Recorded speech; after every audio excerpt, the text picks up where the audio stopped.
Hey, good morning, class. This is Mrs. Brunk. Welcome to Geometry and to Lesson 16-2, which is entitled Arc Length and Radian Measure. So we've been talking about circles, and just most recently, we talked about how to find the circumference and the area of a circle. And those were two different measures. One, the measure of the length of the boundary around the circle, that was the circumference. And then the area, which is the space contained within the circle. Today we're going to be talking about a related type of measurement called arc length. But first we're going to talk about something called the radian. Now, radian sounds like a part of a circle, right? Radius. And there is a reason for that. So we're going to talk about what radian measure is to begin. And our learning goal is you'll be able to find the length of an arc and convert degree measures to radians. So obviously, if we're going to convert degree measures to radians, we need to know what a radian is. So first of all, what an arc is. So when you think of the word arc, you probably think of like a curved surface, and that's actually what an arc is. An arc is actually, in a circle, is part of the outside of the circle. So it's part of the circumference of a circle. It's the actual definition is it's an unbroken part of a circle consisting of 2 points called the endpoints and all the points on the circle between them.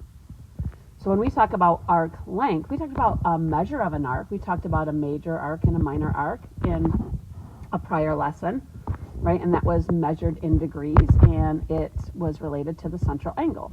But arc length instead is actually understood to be the distance along an arc, which means it's part of a circumference.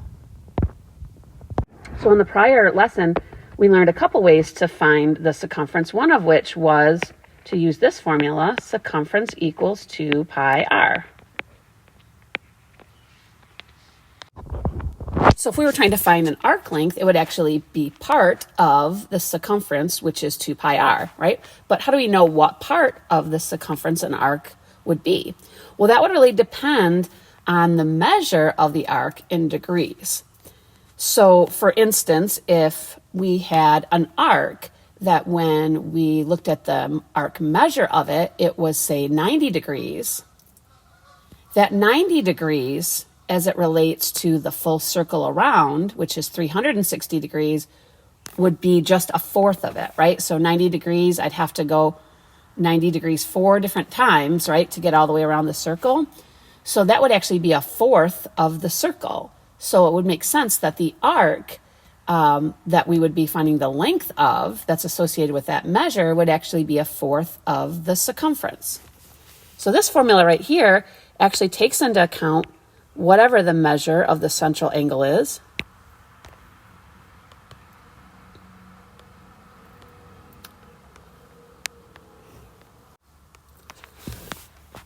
and multiplies it by the circumference. So you'll see this part right here, m divided by 360.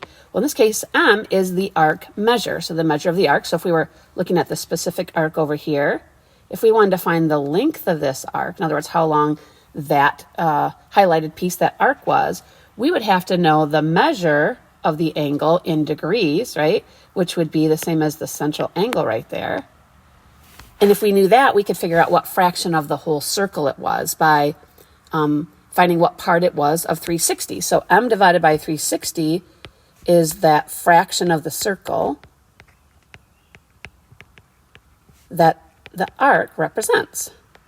And of course, you see the circumference formula right in there. So let's go ahead and try out this formula.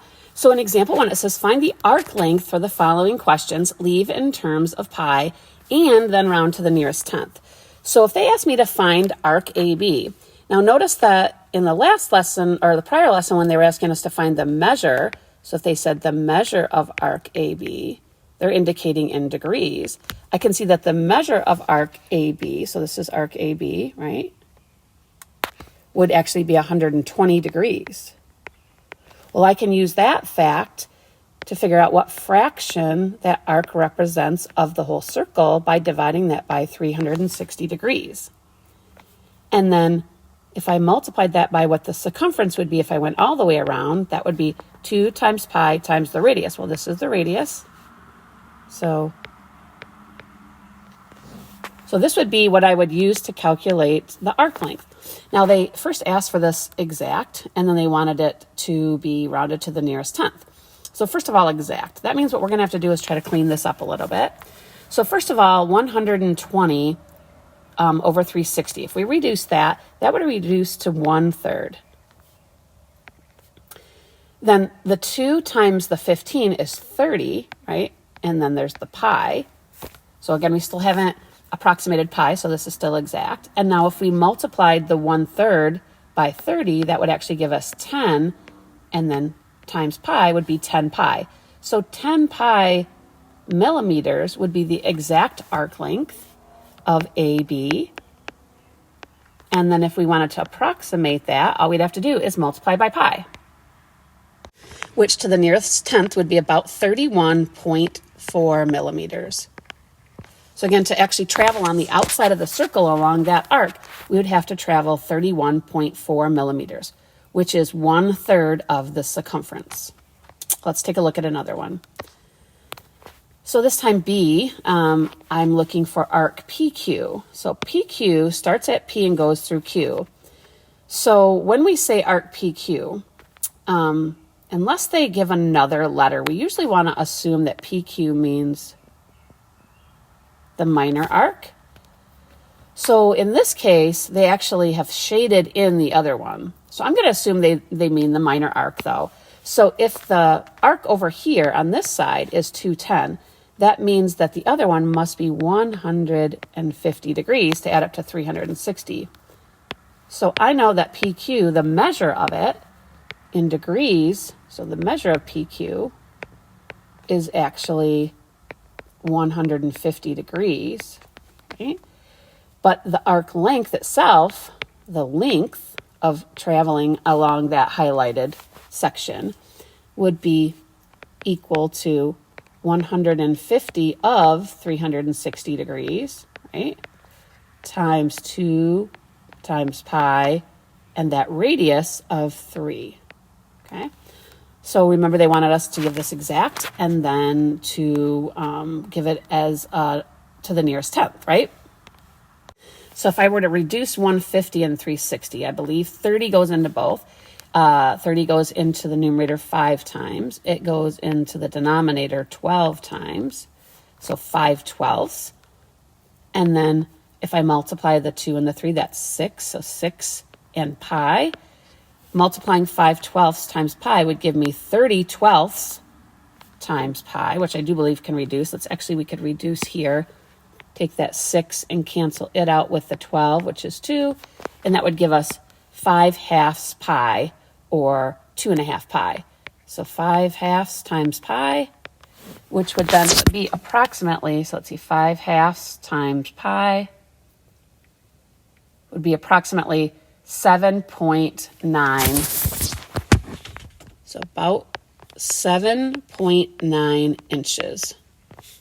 So to travel from point P to Q along the shorter path, or the minor arc, we would have to travel about 7.9 inches. Now, if instead they actually did want, it was kind of hard to tell which they wanted, but let's say they did want this one right here, then the part that would change would be this part right here. So instead that would be 210 over 360. But we're going to assume they want the minor arc since they just used 2 letters to identify the arc. So let's try one more. So this time they want me to find arc JH.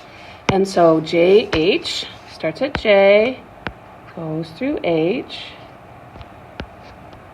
So yeah, probably on that last question, they probably wanted us to do that major arc that was 210 because it looks like they're shaded on each one of these. So anyway, so the measure of that arc JH in degrees is 131 degrees, okay?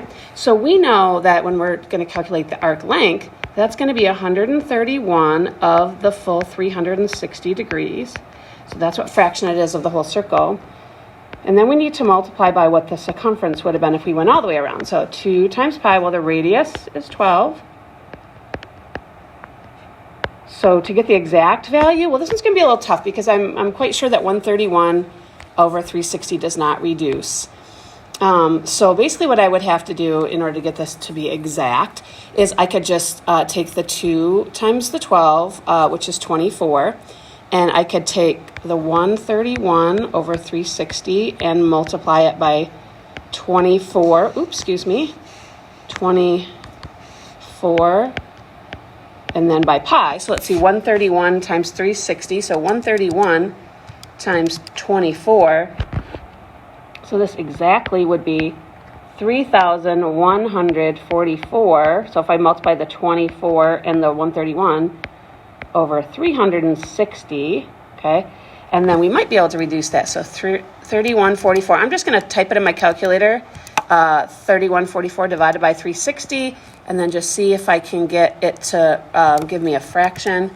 And it looks like it reduced down to, let's see, that's 131/15 pi. Okay, so it must be the 24 went into the 360. Let's see, 15 times must be, that was 1 in 15. So yeah, we could have reduced that ahead of time. Instead of doing this, multiplying this out, we could have reduced the 24 and the 360.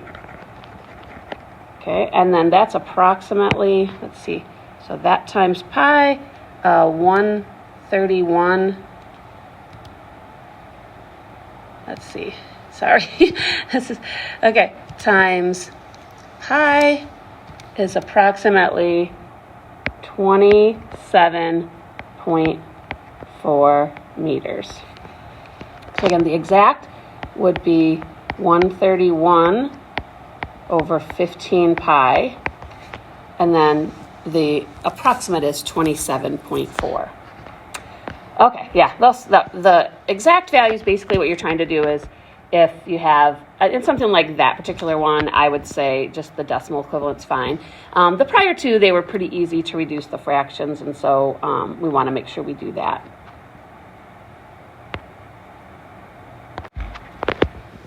So now that we've done a few examples of just basic circles, let's take a look if we were trying to apply this to a real life situation.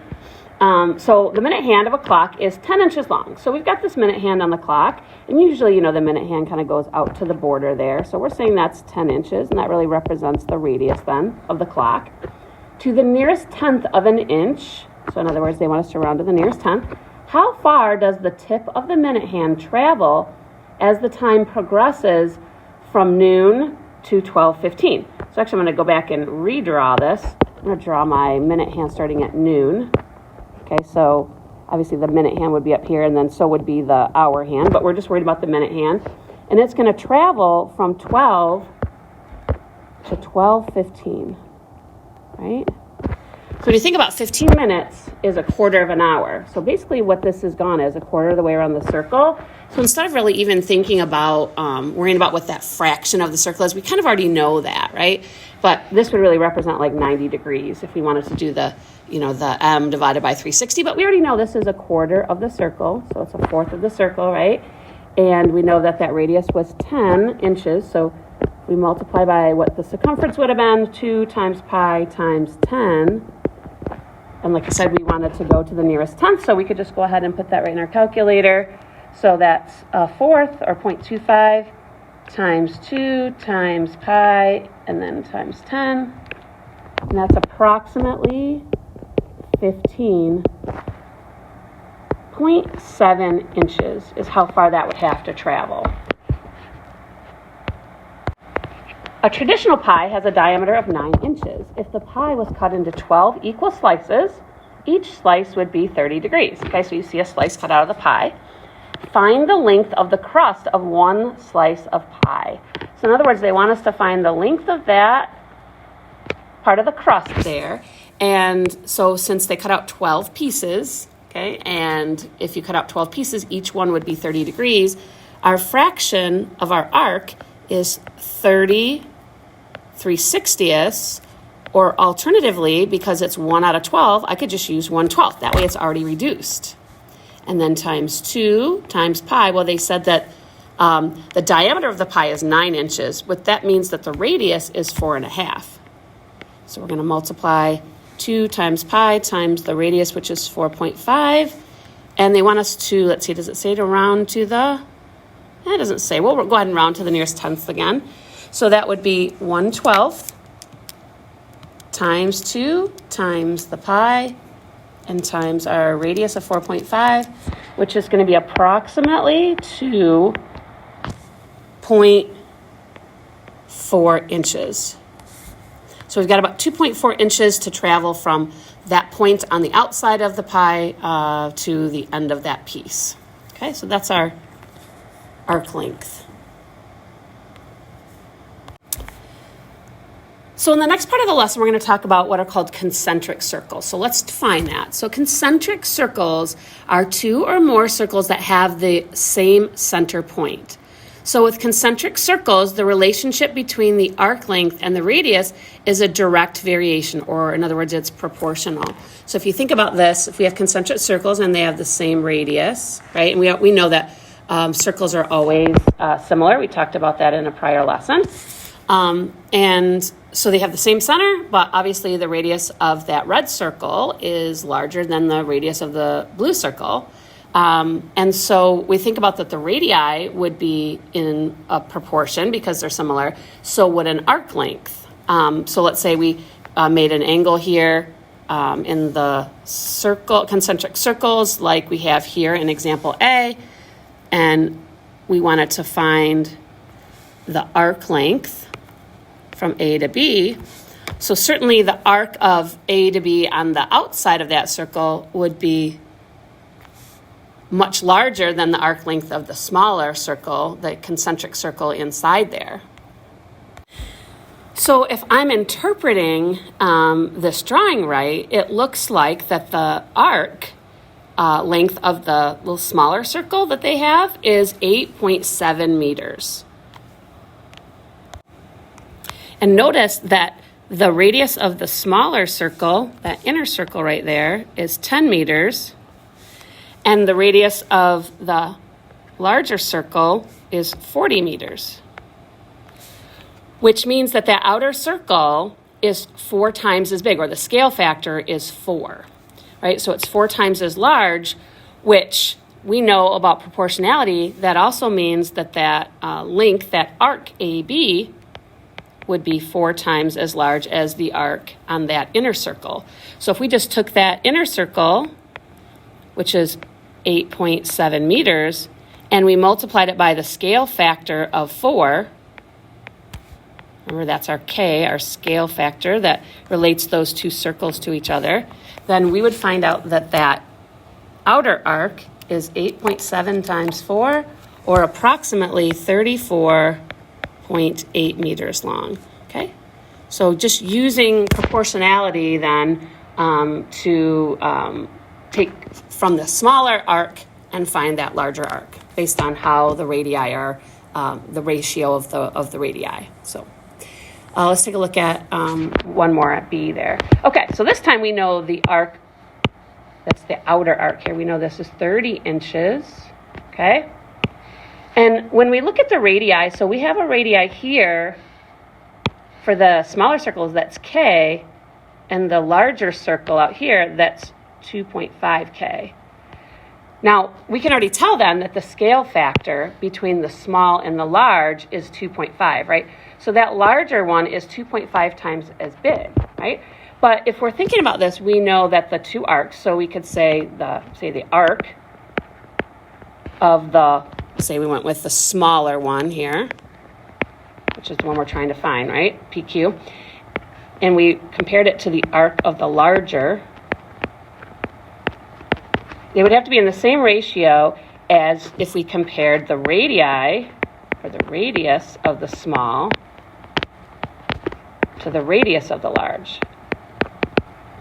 Now there's a lot of different ways we could set this up, but if we know that we're looking for the arc, PQ, okay, that's the small arc, right? And we know that the larger arc is 30, and we know that the radius of the small circle is K, and the radius of the large circle is 2.5 K. Okay, well really the K's will just cancel out, right? Leaving this just to be 1 over 2.5. Then we could just do the cross products, and we could multiply across, and we know that 2.5 times that smaller arc, PQ, is going to be equal to 1 times 30, or 30. And we could just find PQ then by dividing 30 by 2.5. Which means that that smaller arc must be exactly 12 inches. Okay, so they're in a 2.5 ratio. And that just means that outer one is 2.5 times as big as the inner one. So if we took that 12 multiplied by, just to check it, if we take 12 and multiply by 2.5, we'll get 30. Now another way you could have done that is you could have said this. Well, you know what the scale factor is, right? So we know that the scale factor is 2.5. And usually when we calculate scale factor, we go new over old equals K, right? Well, if we know, equals K. And if we know that the scale factor is 2.5, and we know that the new one we're looking for, in other words, that's the that new one, which is the outer one. I guess we should say maybe outer. Maybe we say the outer minus inner, or divided by inner. Sorry. Let's do this. Let's go outer and inner. That's easier than new and old. Let's see, outer divided by inner. Okay, so the outer is 30. The inner is the one we don't know. We're going to call it X. And we know that scale factor is 2.5, right? So this way we know that 2.5 times whatever X is 30, and we could solve that equation as well. But either way, we would get 12 inches for that inner arc length, PQ.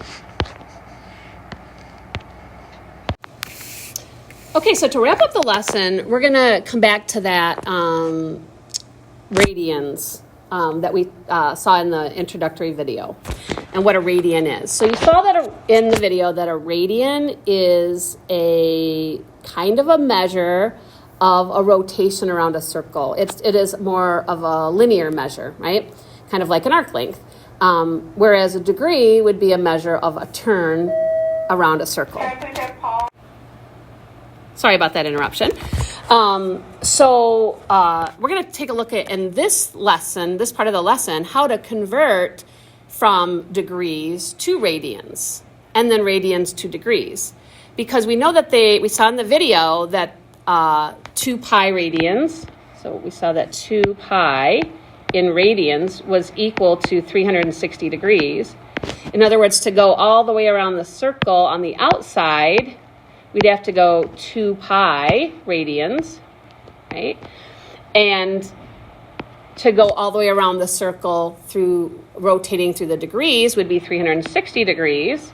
And then you saw, again in the little video, just to simplify this, we would divide by 2, which is basically saying to go halfway around the circle, we'd have to go pi radians, or 180 degrees, right? We can use the fact that those two things are equal to create conversion factors, right?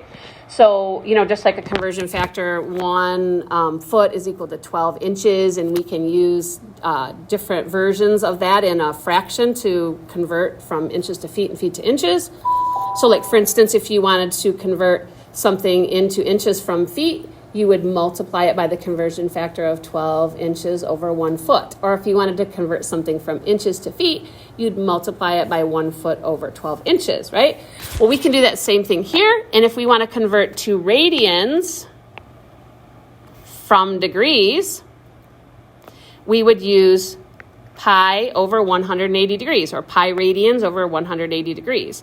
And if instead we want to go the other way, and we have radians, and we want to go to degrees, we would use the reciprocal of that, which is 180 degrees over pi. So again, whatever we want, when we use a conversion factor, we put it on top. So we want degrees, we'll use the one with 180 on top, and pi radians. This is sort of implied, but they don't usually write the unit. Whereas if we wanted to convert to radians, we use the one with radians on the top and degrees on the bottom.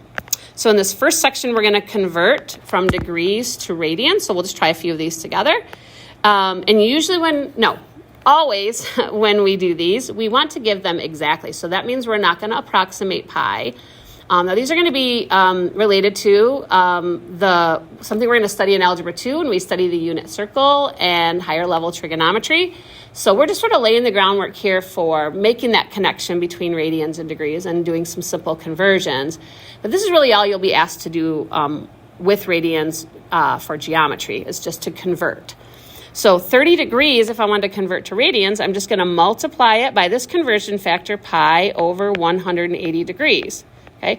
Well, 30 degrees I could write as really 30 degrees over 1. So what this really means is, if I were to multiply across, this really means 30 pi over 180 degrees. Now, if I wanted to reduce that, I'd have to see, is there a common factor in the numerator and denominator? And there is. There's 30. So I could take a 30 out of 180 6 times, and out of 30 one time, so that leaves me with 1 pi over 6, or pi over 6. So 30 degrees is equivalent to pi over 6 radians. Okay.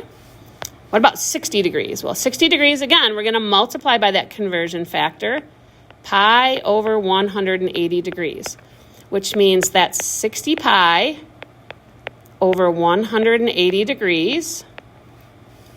And I know that 60 is a common factor to both 60 and 180. So I could take a 60 out of 60 one time and out of 180 3 times. So this would reduce to just pi over 3. So that's pi over 3 radians. And again, usually it's just implied if there's pi, it's radians. So you don't usually write rad or radians down. If we see pi over 3, we know it's radians. And if we see with the degree sign, we know it's degrees. So let's see about 45. We're going to multiply by pi over 180 degrees, which when I combine them together and multiply across, right, I get 45 pi over 180. And then I'm going to look for a common factor that I can take out of 180 and 45. And it turns out that 45 goes into 180 4 times. And of course, it goes into itself 1 time. And that leaves me with pi over 4 radians.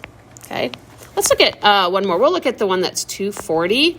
90 and 180 are pretty straightforward, pretty easy. So we'll look at 240. So 240 degrees. To convert it to radians, I'll multiply by 1 pi or pi over 180 degrees. And that's really 240 over 1. So that turns out to be 240 pi over 180 degrees. And now we're going to look for a common factor. So I'm pretty sure that 60 goes into both 240 and 180. So 60 goes into 180 3 times, and it goes into 240 4 times.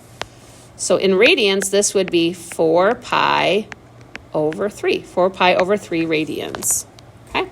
Now going the other way is a lot easier. And so to go from radians to degrees, we just take that conversion factor and we flip it. So we're going to use this one up here, right? So instead of multiplying by pi over 180, we're going to instead multiply by 180 degrees over pi. Because again, we want degrees, so we put that on top. Well, when I multiply that by pi over 9 in example A, I can see, oh, well, there's a pi on the top and there's a pi on the bottom. Those are just going to go ahead and cancel. And I'm left with 180 over 9, which is 20 degrees. So if I rotated through 20 degrees on a circle, it'd be the same as going pi over 9 radians. So 3/4 pi, what is that in degrees? Well, if I multiply again by 180 degrees over pi, again, I see those pi's, they're going to cancel, right? And that leaves me with 3/4 times 180, which if you multiply 3/4 times 180, that is 135 degrees. So that's going to be equivalent to 135 degrees. Okay? And let's try C as a U-try question. So I'm just going to have to pause the video real quick. Give C a try, convert to degrees from radians, and then tune back in to check your work to end the lesson. Pause the video now. All right, so thanks for giving that a try. 11 pi over 6 radians is equivalent to 330 degrees. So that does it for today's lesson. Thanks for coming to class.